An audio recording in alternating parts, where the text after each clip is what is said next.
Seems like everyone's ready. I entertain a motion and a second to approve the minutes of March 21, 22 regular session. Motion. Second. It's been second. Any further discussion?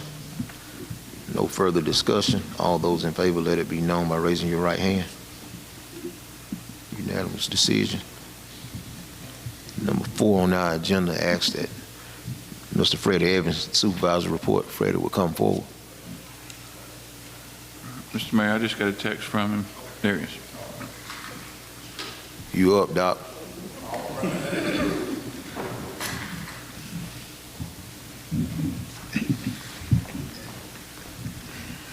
Good evening. Good evening. Mayor, City Council, was finishing up that meeting that I was not a part of. But basically the water report is basically we're just working on the aged sewer lines, water lines, trying to get the small minor leaks fixed, that the big breach in the pipes or whatever that we've gotten repaired and they're holding. So we're working on the minor water leaks now to get those repaired. Because during the summer month, it ain't if, it's when we're gonna have a major blowout, because the ground's starting to shift, starting to harden from the winter months. And so basically we're working on trying to spot those areas that we continue to have issues in. We've replaced, I think, 3 valves. So now, especially along Main Street, so if we have a issue out there where we've had a couple in the past, we'll be able to isolate that issue so we won't impact as many customers. As we will still impact some of the customers, but we won't impact the school system and some of the larger buildings, novellas and Davita dialysis. So we're pretty much got that area isolated. So if we have a issue with that current situation where we had 3 major breaks, we can isolate that area now. And so we're gonna go in 2 weeks. We got 1 more valve we need to have inserted. And those valves we're doing, they're gonna be hot taps, so we won't have to cut the water off.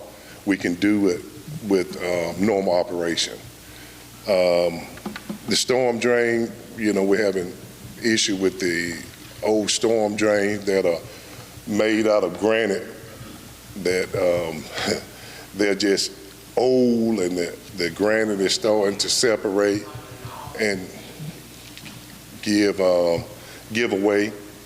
We're doing some fire hydrant replacement. We've replaced the one at the fire department. We replaced the one at the brewery, and next week there's going to be some bollards put around the one at the brewery so that we won't have an impact. We're going to do it in a triangle format so that we won't have any issues, hopefully, anymore. They'll get the bollards before they get the fire hydrant.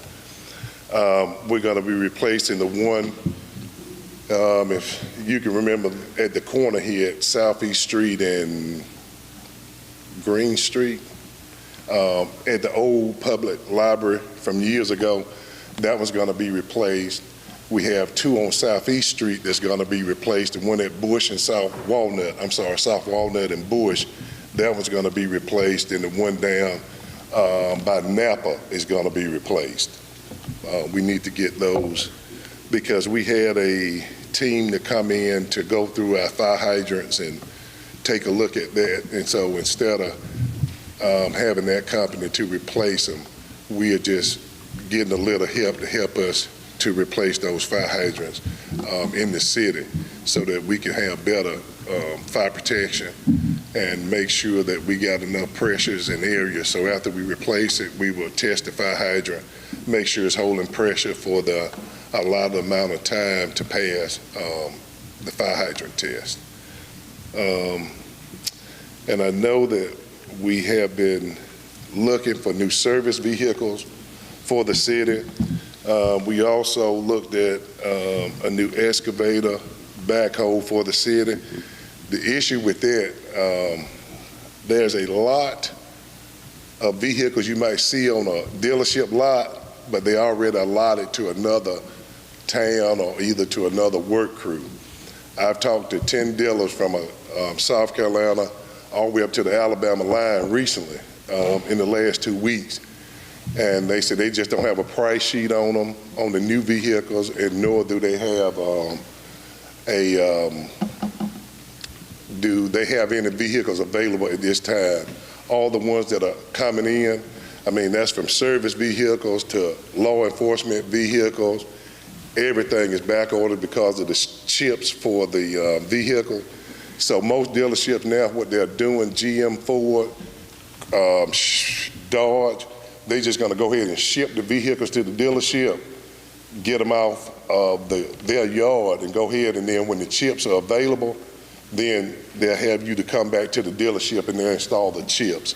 I was reading a story on that, and one guy said they're still safe to operate.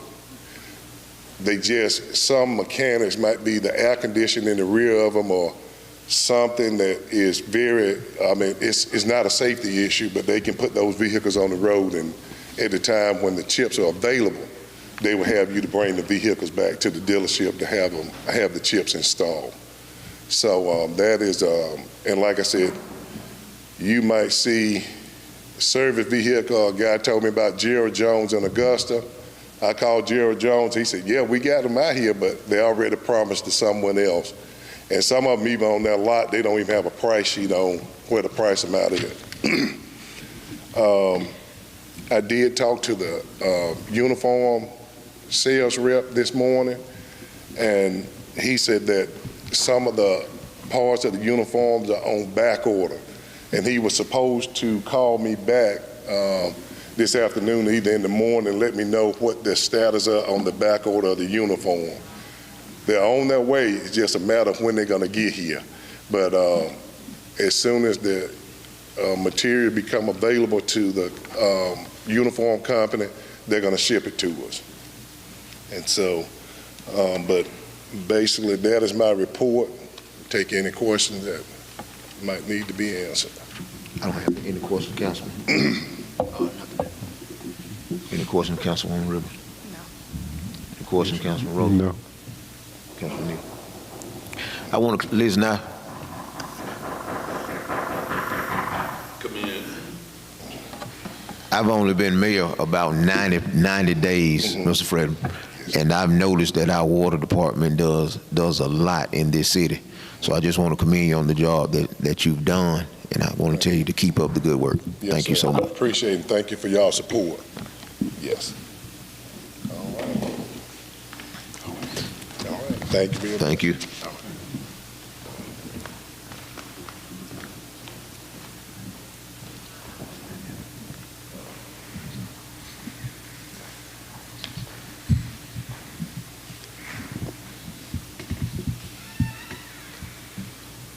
Brings us down to number 5 on the agenda. Ms. Kelly Parham requests for a beer and wine license for business located at 104 South Main Street as Lake and Local. Hello again. Good evening. Yes, we have put in an application for a beer and wine license and a bottle house license and a wine tasting license at our store because everything that we carry is sourced from Southern small businesses, so we would like to add wine to that list and be able to offer Southern Georgia-made wines to our customers. And we need that license to be able to do it. Any questions, Councilman Moore? Does it meet the requirements of the ordinances? The attorney and I have been discussing it. Adam, you want to? Council, at the last meeting, I know there were some questions raised about the distance requirements. According to my measurements, it's 357 feet or so, give or take, from the Presbyterian Church. There's a state requirement that sale take place at least 100 yards away from a church building, so I believe they've satisfied the state. As far as your ordinances go, the 3 separate licenses, the retail for off-premise consumption, the bottle house license, and the ancillary wine tasting, all appear to be met based on the business model that they have moving forward. That's all I have, Mr. Mayor. Councilwoman Rivers, No, sir. Councilman Rowland, No. Councilman Neal. I like to say I had a chance to go by these young ladies' shop, and I was amazed with what I saw. Thank you. I think it's a great business that we do have here in the city of Greensboro. Thank So you. upon that, I would entertain a motion to approve or deny the request for a beer and wine license for business located at 104 South Main Street, known as Lake and Local.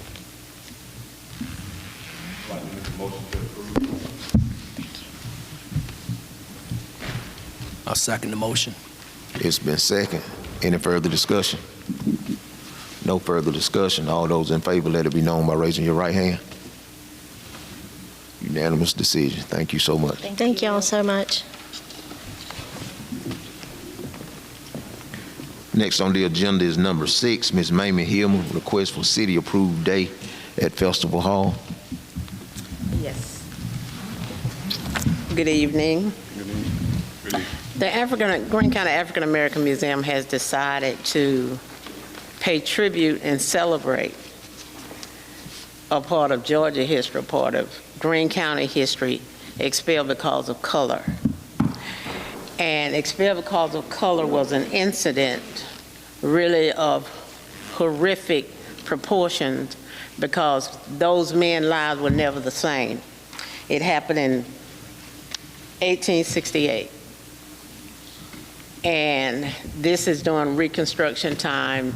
Those men were elected as legislatures in Atlanta from their counties.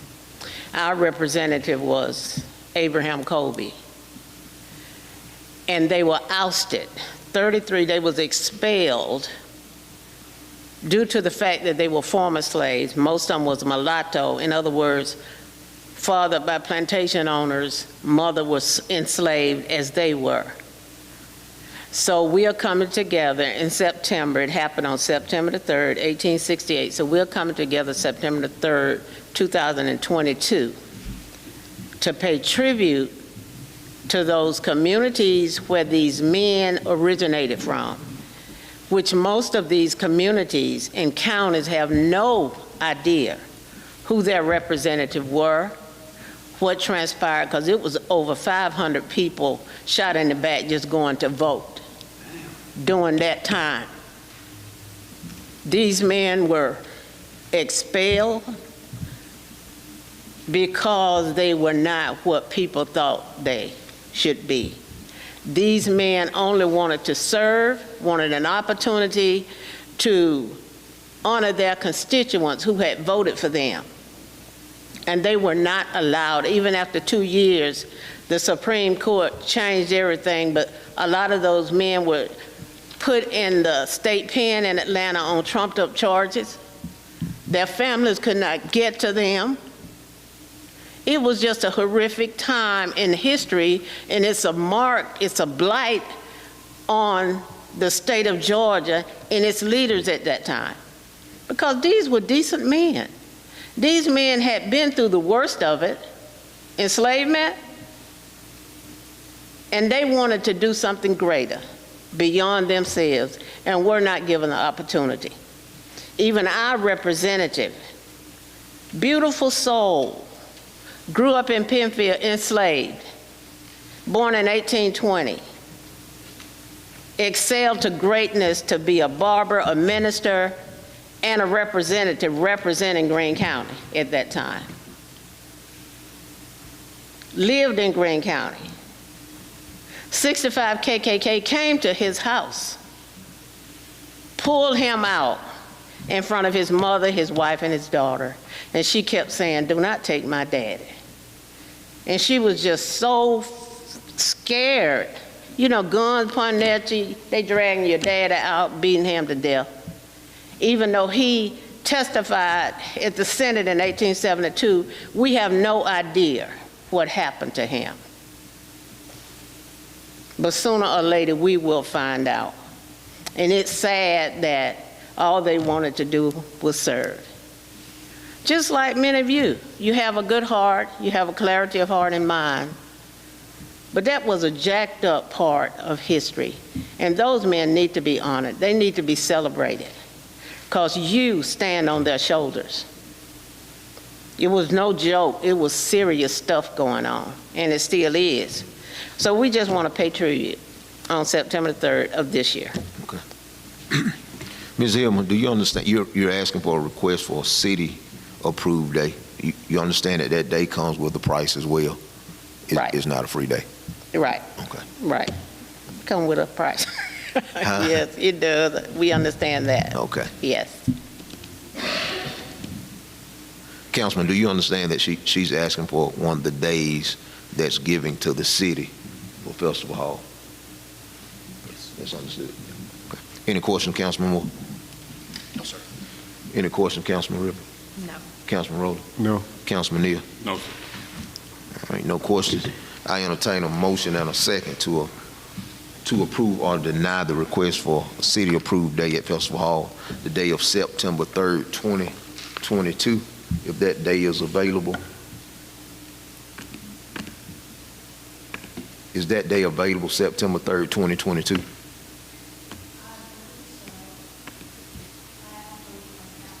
Okay. Entertain a motion to deny or approve the request. I make a motion that we accept the request for a city day for September the 3rd, 2022. Second. It's been seconded. Any further discussion? No. No further discussion. All those in favor, let it be known by raising your right hand. Unanimous decision. Thank you so much, Ms. Hill. Thank you. We appreciate you all. Come by and visit us at the museum, please. Yes, ma'am. Okay, thank you so much. It's a beautiful place. Okay, thanks. Brings us down to number 7, appointment of voting delegates for the Municipal Gas Authority annual election. City Manager, I ask that you would explain the voting authority. Yes, sir. The Gas Authority is a subsidiary of the Georgia Municipal Association. We purchase our wholesale gas through them as a buying co-op so that we get our gas cheaper, and we also do our hedging, and we also receive professional services from them as well. Each year, the Gas Authority has an annual election to their board, and we would have one vote from the city of Greensboro. And I would recommend that we need a voting member and an alternate. I would recommend that Mayor be the voting member and I be the alternate. You've heard the request coming from the City Manager. I entertain a motion and a second to accept the request of the Mayor being the primary and City Manager being the secondary for the Municipal Gas Authority. Entertain a motion and a second. Motion. Second. It's been motioned and second. Any further discussion? No further discussion. All those in favor, let it be known by raising your right hand. Unanimous decision. Number 8 on our agenda, Ms. Nicole Chillum request for a special events beer and wine license for an event to be held at Festival Hall on April 29, 2022. I think we have a handout in our packet.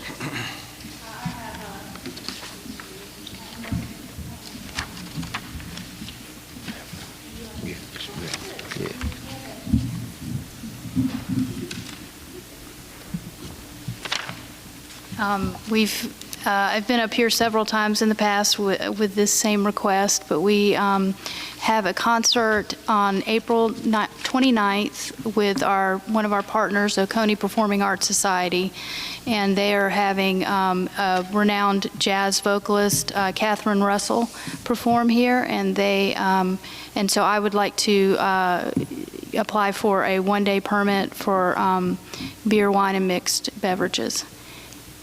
And all the money the proceeds do go to Festival Hall. So we're just providing a service. Any further discussion? Any questions? Any questions? No. No questions from the council? You've heard the request of Nicole Chillen for the request for a special events beer and wine license for an event to be held at Festival Hall on April 29, 2022. I entertain a motion and a second to approve or deny the request. A motion to approve. Second. It's been second to approve. Any further discussion? No further discussion. All those in favor, let it be known by raising your right hand. Unanimous decision. Thank you, Ms. Nicole. Brings us down to number 9, unfinished business. I don't have any. Councilman Moore, do you have any unfinished business? No unfinished business, Mr. Mayor. All right. City manager, do you have any unfinished business? No, sir. City attorney, do you have any unfinished business? No, Mr. Mayor. City clerk, do you have any unfinished business? No. Councilwoman Rivers, do you have any unfinished business? No. Councilman Rowland? No. Councilman Neal? No. No unfinished business. Brings us down to number 10. Look like we go get out of here early tonight. Two things, Mr. Mayor. All right. They actually are old business, but since this is a new administration, I'll bring them up on a new business. Okay. Both of them related to public safety. Speed breakers on Old Union Point Road, right there at the fork in the road going out to Penfield and Old Union Point Road. There's a stretch about 200 or 300 yards. And as cars are coming out of that curve, out of that fork in the road, going back to the railroad spur, the CSX railroad spur, I mean, it's like a drag strip. There's only 2 residents on that strip along highway. We need speed breakers, at least 2 to try to break some of the momentum of the traffic that's coming off of Penfield Road. Secondly, at the corner of South Street and MLK, right across from the Kerry Williams home house, there was an accident maybe 2 or 3 years ago where a street pole got damaged and chopped in half. They never put a light back on that pole, and it's very dark at night. So those are 2 things that I wanted to bring to everyone's attention on the new business from a public safety perspective. If we can get some attention on that, Mr. Manager, greatly be appreciated. What was the address on South Street? I don't have the address, it's Okay. just at the intersection of South Street and Okay. MLK. It's right across from Kerry Williams' home house. All right. As you come up to the top of the hill, it's very dark right there at night. There used to be a street light in that area until that accident chopped that street light in half. All right. City manager, any new business? Yes, sir. Each one of the council members should have an ordinance that designates the city of Greensboro recognizing Juneteenth as a city holiday. Mm-hmm.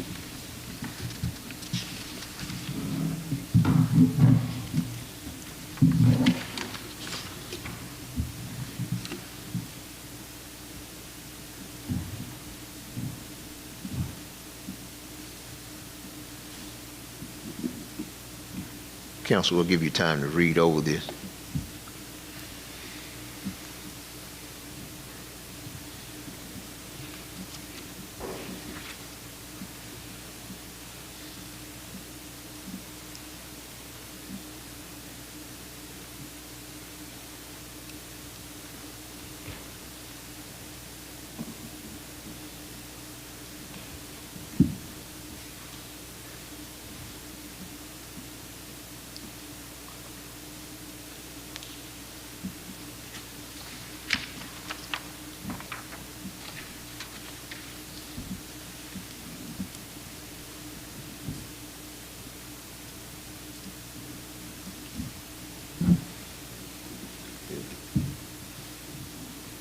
Everyone have a chance to read over it?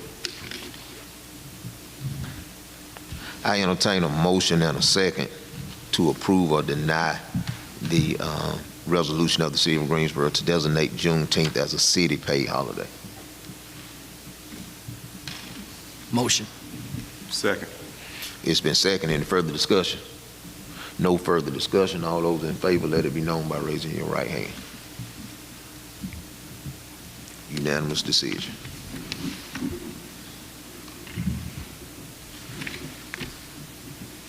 City attorney, any new business? No, Mr. Mayor. City clerk, any new business? No. Councilwoman Rivers, any new business? No. Councilman Rowland? No. Councilman Neal? No, sir.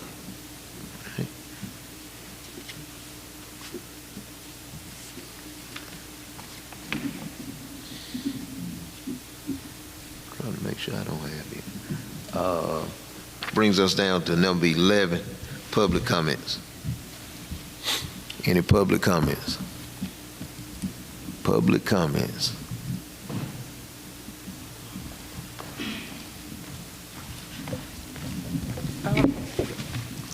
I was wanting to ask a question as far as it had come up previously during the previous administration about the city getting an audit of the city's budget. I'd like to know where exactly do we stand on that as far as the city's budget audit, because that was discussed prior to the last election we had and hadn't had any feedback. I haven't seen anything on the website about where we are with that. And also where we, as far as an appointment of a code enforcement personnel to replace Mr. Zier, Rick Zier. Have we, city-wise, has anyone gotten any permanent placement for that position yet? And also, I know we discussed that, you guys discussed at the previous meeting about having the city clerk's position separated from the city manager. What I would like to know is who's doing the accounting and bookkeeping as it relates to the city. The position that once was held by Cindy, but that position has not been filled either. So is there any way that somebody can follow up on that and get some updates to the community as to where we are with getting those positions replaced and finding out what's going on from a financial standpoint for the city? Yes, ma'am. City manager, would you answer those questions? Yes, the audit, we are on the schedule for the auditors. Hopefully it will be committed. It will be finished in mid-May. And as far as the position of finance officer, that's held by the city clerk. What was your third question? Coding and enforcement. Code Rick's enforcement position. right now is being done through a contractual agreement with Bureau Veritas. Is that a full-time contract or is it just a PRN? Because I haven't seen that person yet. It's as needed. So is the city anticipating hiring someone full-time that can be accessible to the community to be able to express their concerns about code violations and zoning issues and things like that? Well, those can be addressed at the moment, but we've not been in serious discussion as of yet on replacing the PRN situation with full-time. One particular reason why I asked that question is because there's been a recent situation where there's been a need or request from a legal standpoint for records that should have been accessible through either the city manager or the code enforcement. And as far as from the attorney's recent update, that has not been provided. And I'd like to know who do I follow up with to get that information, since there is no one holding those positions as we stand right now. City manager would be the point of contact for any information that you need, and he would delegate someone to give you that information that you need. Did you want to respond to that? The particular incident that Ms. Rush is talking about occurred as far back as 2014. They were all orders of the court through the judge, and that information is held at the clerk of court's office at the police station.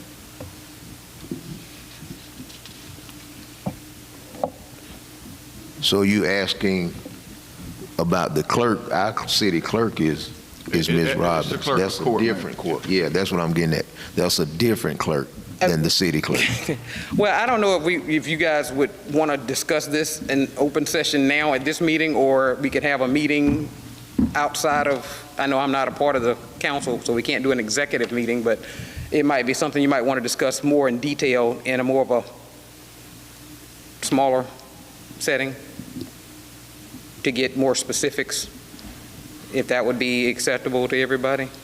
I'll Or get with whoever city I need to manager meet and see with. how far or what it is that you're asking for. What'd you say again? I'll get with the city manager and see what it is that you're asking for, or all the details of what you're bringing here tonight, since you don't want to disclose them. Well, I can, but I didn't know if this was the appropriate environment to do that. Well, I'd rather you not, because I don't know what all comes with it. So I'll get with the city manager. I mean, I don't have a problem with it, but I just thought it might be more appropriate to discuss in a more smaller atmosphere per se. And if you wanted to bring it up at another time, at another meeting, then we could. But I don't have a problem with disclosing the information. I just thought it might be more appropriate to discuss it outside of the meeting. I'll get with the city manager. Okay. Yes, ma'am. And also, I was wanting to know if there was any way that anyone could assist with getting the word out about a program that I've actually started. I'm trying to find a location as far as to have a meet and greet for the people in the community. I think at the last meeting, you all remember I mentioned about the Autism Awareness Month, and I am trying to get a group together for parents, caregivers, guardians, grandparents of special needs individuals to start a program here in Greene County. And hopefully, if I get enough people that show an interest, I've already gotten at least 2 people that would be willing to invest in getting a building to provide the space to rent it, to use it for that purpose. So if we could possibly find a way, or somebody can offer me some solutions that I could get that information out to the community, other than sending me to the Board of Education, because that's not going to work. I've already tried that route. So if there's something that I could do from a perspective of the city, because everybody keeps saying go to the school, but the schools, it's a county thing they serve the whole county, but they're located in the city limits of Greensboro. So it is a city problem as well as a county problem. And a lot of the kids live in the city limits, so this would not only benefit the kids in the city, but also the kids in the county. And that's why I was mentioning at the city council meeting versus the county commission meeting, because the schools are located in the city. So, anybody have any questions? No? Okay. And did you want to let me know if you guys want to meet with me at some point, or do you just want to? If there's a need to meet with you, we'll contact you. Yes, ma'am. Okay. All right. Thank you.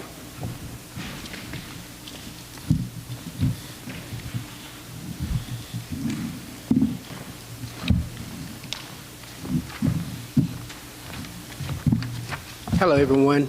Mayor, Council, I just want to introduce myself. I'm Pastor Roosevelt Glover. I have served the Greene County community with Peaceful Purpose Hospice. I was a hospice chaplain, and I have a network called Community Connection Newspaper, which is a network that we're trying to highlight the best of the community. It's a network highlighting the greatest thing that happened, like Hancock County. I'm a native of Hancock County. I live in Macon, but what we're doing, we're trying to highlight the best of the community. So I just want to kind of introduce myself. We'll be in this area. This is one of the counties that we'll be highlighting. So like I said, I just want to come to the meeting and introduce myself and kind of offer our service, because what we want to do, we want to highlight the best of the community. We're the only newspaper of our kind, because there's nothing negative. We take everything that is negative and we spin it positive. So we want to highlight the best of the community, like Hancock County have like a Pine Tree Festival, Macon have a Cherry Blossom Festival. So we want to just highlight the things. So I'll be in the community a lot. So just want to introduce myself. Thank you.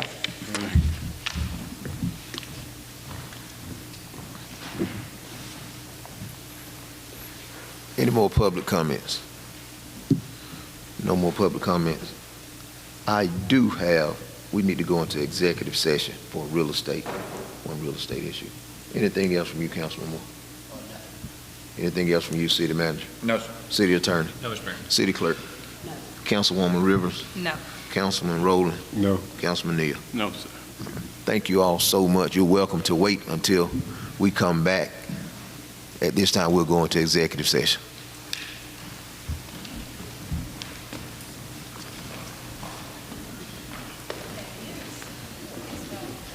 Very brief, very brief. We'll catch daylight.